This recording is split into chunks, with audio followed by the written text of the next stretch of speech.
Le message du jour vous est présenté par notre frère Marc. Salut, chers bien-aimés de notre Père Céleste. Hier, nous avons parlé d'acceptation ou d'être accepté. Aujourd'hui, nous allons examiner notre valeur. Combien valons-nous ? Bien-aimés, Dieu dit que vous n'êtes pas seulement acceptés, mais vous êtes aussi précieux. Combien pensez-vous que vous valez ? Nous ne parlons pas de votre valeur nette, mais de votre valeur en soi. Veuillez ne jamais confondre vos objets de valeur avec votre valeur en tant qu'être humain. Vous pouvez être riche ou pauvre, mais ça n'a rien à voir avec votre valeur en tant qu'être humain. Par conséquent, bien-aimés, qu'est-ce qui détermine la valeur de quelque chose ? Il y a deux choses principales. Premièrement, cela dépend de ce que quelqu'un est prêt à payer pour cela. Par exemple, combien vaut votre maison ? Probablement pas autant que vous le voudriez. Votre maison vaut ce que quelqu'un est prêt à payer, pas plus. Récemment, le maillot porté par Maradona lorsqu'il a remporté la Coupe du Monde de football avec l'Argentine a été vendu pour des millions de dollars lors d'une vente aux enchères. Maintenant, combien vaut ce jersey ? Pour certaines personnes, ça ne vaut rien. C'est juste un maillot.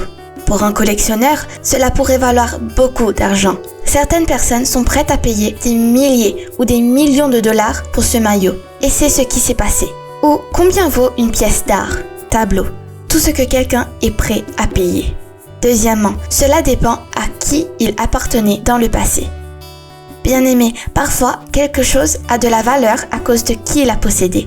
Par exemple, une voiture appartenant à une célébrité aurait-elle plus de valeur qu'une voiture que vous avez possédée ? Probablement.